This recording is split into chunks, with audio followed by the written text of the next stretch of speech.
Hello friends, welcome to Jaidev classes for JRF in political science. कैसे हैं आप सब friend? This is Meenakshi Singh और आज हम लोग यहाँ पर डिस्कस करने वाले हैं महात्मा गांधी जी का पार्ट 2। सो जल्दी से सारे लाइव आ जाओ फटाफट, देन स्टार्ट करते हैं आज के। अच्छा, ये तो मैं रिकॉर्ड कर रही हूँ, ठीक है, तो इसमें तो मैं रिकॉर्ड कर रही हूँ, तो आप लोग इस रिकॉर्डिंग को ज़रूर देखें और इसे बेनिफिट लें, ठीक है। चलो, सो आज की क्लास में हम लोग यहाँ पर डिस्कस करने वाले हैं महात्मा गांधी जी के पार्ट 2 को डिस्कस करेंगे, ठीक है। पिछली क्लास में हम लोगों ने डिस्कस कर लिया था आप लोगों का चंपारण, ठीक है, अहमदाबाद, गुजरात, ये हमारा हो गया था, ठीक है। आज हम लोग यहाँ पर डिस्कस करेंगे कुछ और व्यूज इनके।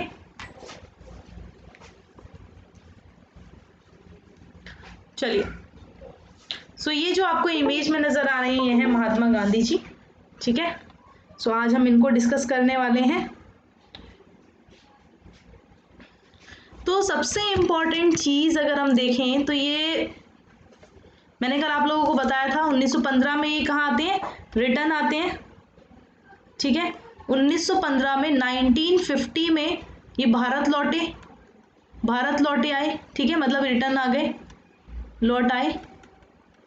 अब जब भारत ये लौट कर आ जाते हैं तो एक चीज आप ये और ध्यान रखना कि सुभाष चंद्र बोस जी ने, मतलब सुभाष चंद्र बोस जी की बात करें तो सुभाष चंद्र बोस जी जो हैं, मैं लिख देती हूँ, ठीक है, सुभाष चंद्र बोस जी ने, इन्हें अगर हम देखें तो राष्ट्रपिता कहा था। क्या कहा था? राष्ट्रपिता, कि ये कौन है? ये राष्ट्रपिता हैं। और साथ ही साथ अगर हम देखें जो टैगोर हैं हमारे, कौन है? टैगोर। तो टैगोर ने इन्हें क्या कहा? टैगोर ने इन्हें महात्मा की उपाधि दी थी, ये ध्यान रखना। इन्होंने एक तरह से इनको महात्मा बोला। क्या बोला? महात्मा, ठीक है। तो अगर हम बात करें, जब हम गांधी जी की बात करते हैं तो गांधी जी जो थे ये अगर हम देखें ये प्रैक्टिकल अगर हम देखें आइडियलिस्ट थे। क्या थे? प्रैक्टिकल आइडियलिस्ट थे। प्रैक्टिकल आइडियलिस्ट मतलब व्यवहारवादी आदर्शवादी। कौन थे ये? व्यवहारवादी आदर्शवादी थे, ठीक है। और इनका मानना था सत्य ही ईश्वर होता है। क्या होता है? सत्य ही ईश्वर होता है, ईश्वर ही सत्य होता है, ठीक है, ये मानते थे। और गांधी जी जो थे, सत्य से इनको प्रेम था एक तरह से। साथ ही साथ अगर हम देखें गांधी जी की जो विचारधारा, वो मैंने आपको बताई दी, आइडियलिस्ट थे ये, ठीक है, आइडियलिस्ट थे ये।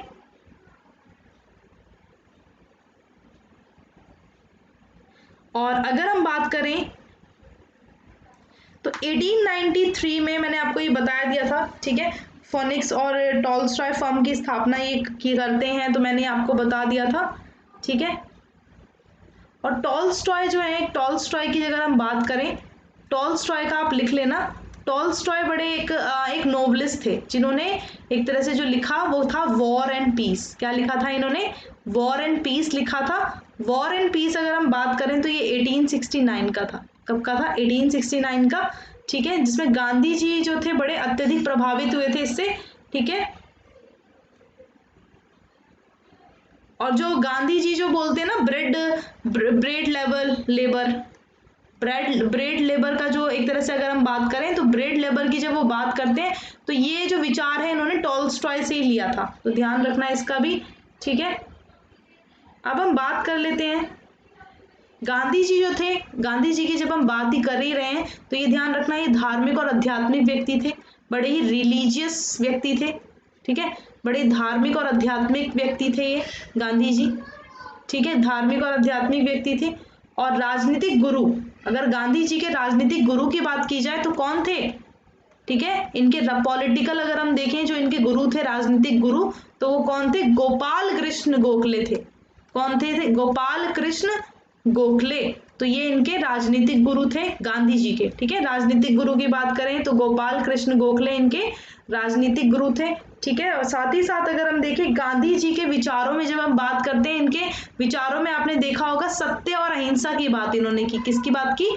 सत्य और अहिंसा की, ठीक है, सत्य और अहिंसा की इन्होंने बात की। और ये नैतिकतावादी थे। कैसे थे ये? नैतिकतावादी थे, ठीक है, नैतिकतावादी थे ये। और गांधी जी ने अगर हम देखें तो इनसे रिलेटेड एक क्वेश्चन आता है साध्य और साधन वाला, साध्य और साधन वाला क्वेश्चन आता है। ठीक है। तो साध्य साधन दोनों पर ही इन्होंने जोर दिया, ठीक है। उनके साथ उनके अकॉर्डिंग जो अपवित्र साधन के द्वारा पवित्र साध्य की प्राप्ति नहीं हो सकती। इन्होंने ये बोला कि अगर अपवित्र जो अच्छा नहीं है एक तरह से, अगर मान लो साधन है, मीन्स एंड्स की बात हो रही है, किसकी बात हो रही है, मीन्स एंड एंड्स की, ठीक है। तो अगर मान लो अपवित्र साधन है तो उस अपवित्र साधन के द्वारा हम एक पवित्र साध्य को प्राप्त नहीं कर सकते क्योंकि वो अपवित्र है, ठीक है, प्राप्त नहीं कर सकते, ठीक है। आई होप ये चीजें क्लियर हो रही होंगी। अब हम बात कर लें अगर इनकी कि सत्य और अहिंसा जैसे हमने देखा, तो गांधी जी के अगर हम देखें आत्मकथा कौन सी है, तो गांधी जी की आत्मकथा, ध्यान रखना गांधी जी की जो आत्मकथा है, ठीक है, कौन सी है, the story of my experiments with truth, ठीक है। ये इनकी आत्मकथा है। इसके अंदर इन्होंने लिखा था कि कोई अलग ईश्वर नहीं होता, अहिंसा की साधना से ही हम क्या कर सकते हैं, ट्रू को प्राप्त कर सकते हैं, सच को प्राप्त कर सकते हैं, ट्रुथ को प्राप्त कर सकते हैं, सत्य की। और अगर कोई आपको जाना है, अगर आपको सत्य की ओर जाना है तो वो मार्ग कौन सा है जो आपको सत्य की तरफ ले जाएगा, तो वो मार्ग है आपका अहिंसा का। किसका मार्ग है, अहिंसा का। अहिंसा का मार्ग हमेशा आपको सत्य की तरफ ले जाएगा, ठीक है। तो इन्होंने एक तरह से, अब नेक्स्ट पे चलते हैं, यहां तक आपको क्लियर हो गया होगा। अब गांधी जी क्या बात करते हैं, गांधी जी ने दूसरा ले लेते हैं, ठीक है, कलर दूसरा ले लेते हैं। गांधी जी ने क्या बोला, अहिंसा।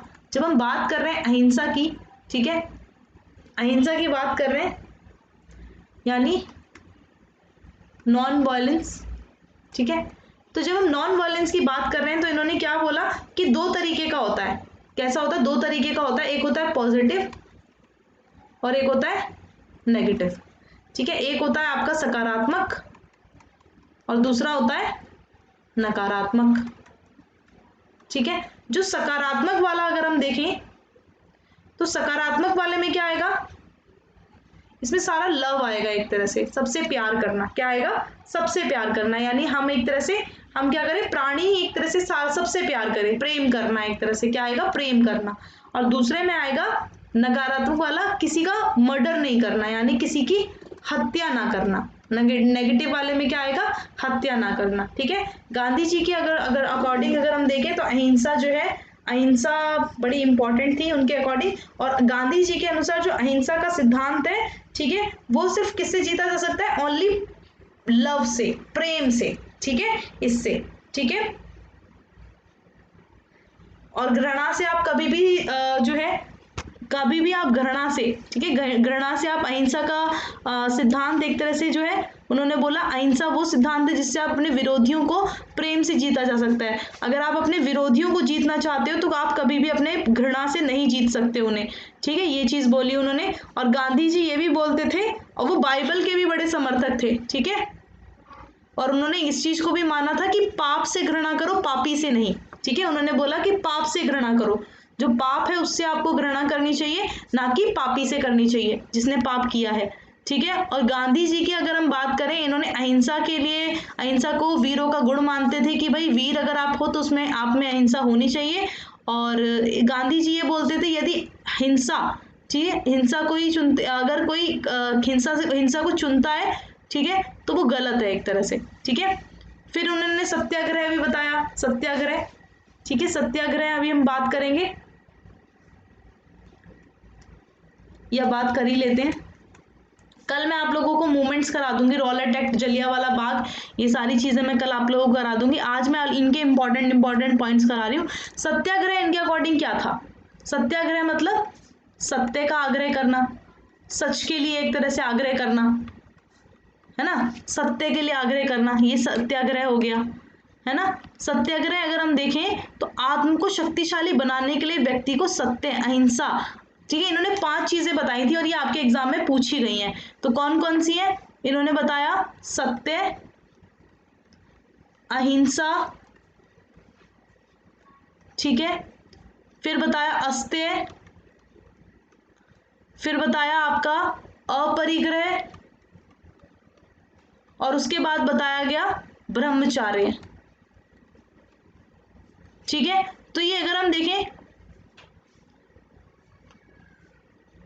अगर आपको आत्मा को शक्तिशाली बनाना है तो उन्होंने ये 5 चीजें बताई। ठीक है, सत्य, अहिंसा, अस्त्य, अपरिग्रह और ब्रह्मचार्य, ये इन्होंने 5 चीजें बताई। ठीक है, और ये बड़ी इंपॉर्टेंट इन्होंने बताई थी। ठीक है, ये चीज ध्यान रखना।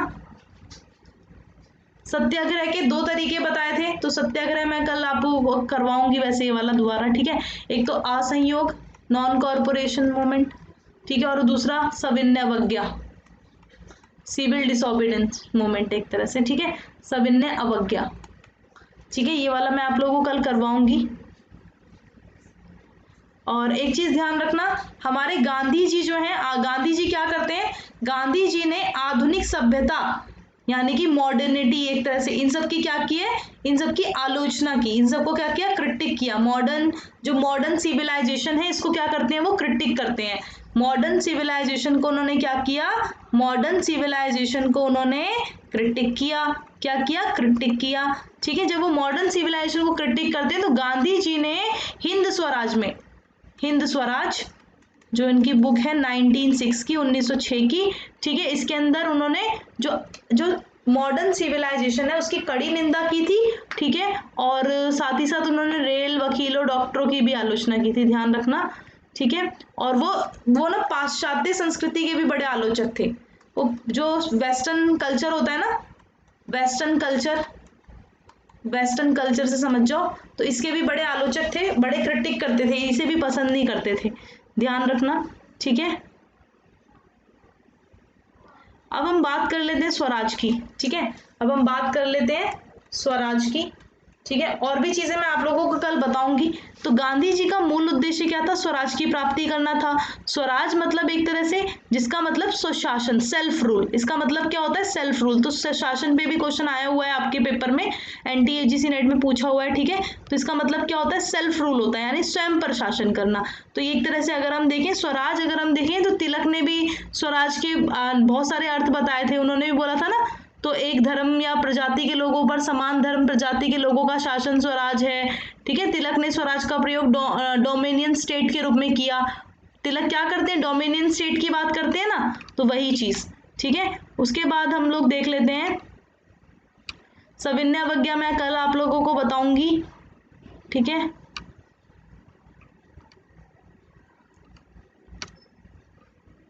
हाँ, गांधी जी को प्रभावित करने वाले अगर हम देखें, यहाँ पर थोड़ा सा मैं मिटा रही हूँ। ठीक है,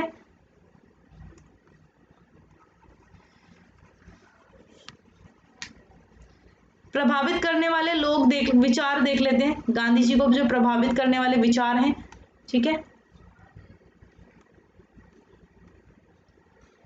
ठीक है, गांधी जी को प्रभावित करने वाले विचार अगर हम देखें, जिन जिन व्यक्तियों ने या जिन विचारों ने गांधी जी को क्या किया, प्रभावित किया, बड़ा बहुत ही इन्फ्लुएंस किया, तो वो कौन कौन थे एक तरह से अगर हम देखें, तो गांधी जी को प्रभावित करने वाले अगर हम देखें तो जैसे बौद्ध धर्म हो गया। ठीक है, लियो टॉल्स्टॉय थे, वैसे लिख लेना, लियो। ठीक है, टॉल्स्टॉय। ठीक है, तो इनकी जो बुक है आपकी, हिंदी में भी लिख देती हूँ, लियो टॉल्स्टॉय। ठीक है, ये नाम है इनका, इनकी बुक है द किंगडम, इनकी बुक का नाम है the kingdom of God is with in you. ठीक है, ये बुक है 1894 की, कब की बुक है, 1894 की। ठीक है, तो इनके कथन से, ये जो कथन है ना, सॉरी बुक नहीं है, सॉरी ये कोटेशन है इनकी, Leo the kingdom of God is with you, तो ये कोटेशन है, इस कथन से बहुत प्रभावित थे। इसी तरह से वो डेविड थोरो है। ठीक है, डेविड थोरो, तो उनके कथन से बहुत प्रभावित थे। उनका कथन क्या था, द एसे, उनका कथन था the essay on civil disobedience. ठीक है, 1849, इससे ही बहुत ज्यादा प्रभावित थे। ठीक है, और जॉन रस्किन अगर हम देखें, जॉन रस्किन, ठीक है, तो इनकी है यूनियन दिस लास्ट, ठीक है। The kingdom of God is with in you, तो ये बच्चों इनकी बुक ही एक तरह से है, ठीक है। बुक ही है जिसके अंदर इन्होंने बहुत सारे अपने विचार लिखे हैं, बुक ही है मेनली, ठीक है। कथन वैसे एक तरह से ठीक है, लेकिन ये बुक ही है, ध्यान रखना ये सारी बुक हैं इनकी, टॉल्स्टॉय की, डेविड थोरो की, मैं जॉन रस्किन की लिखवा रही हूँ, यूनियन दिस लास्ट, ठीक है। ये बुक है आपकी 1860 की, ठीक है। तो इनसे बड़े प्रभावित थे उन्होंने। सर्वोदय को उन्होंने गुजराती भाषा में लिखा था, ध्यान रखना, सर्वोदय को उन्होंने गुजराती भाषा में लिखा था, ठीक है, ये चीज ध्यान रखना। और टॉल्स्टॉय का एक नॉवल है, किसका, टॉल्स्टॉय का एक नॉवल है, नॉवल का नाम है वॉर एंड पीस, उससे भी बहुत ज्यादा, ये मैं बता चुकी हूँ, मैं दोबारा बता रही हूँ, उससे भी बहुत ज्यादा प्रभावित है वॉर एंड पीस से, ठीक है। वॉर एंड पीस है आपका 1869 का। चलो थैंक यू सो मच आज के लिए। कल हम लोग जलियांवाला बाग, रॉलेट एक्ट, ठीक है, और खिलाफत आंदोलन, ये जो बाकी मूवमेंट्स हैं वो सारे डिस्कस कर लेंगे कल की क्लास में, ठीक है। और नॉन कॉरपोरेशन मूवमेंट हम डिस्कस करेंगे कल की क्लास में, ठीक है। चोरा चोरी हो गया, ठीक है, चोरा चोरी इंसिडेंट हो गया, डिसीजन, अगर हम देखें विड्रॉ द मूवमेंट, ये सारी चीज़ें कल हम लोग डिस्कस कर लेंगे। So thank you so much. अगर आप लोगों को ये क्लास अच्छी लगी हो तो लाइक करके जाएं, and thank you, thanks for watching, bye bye to all.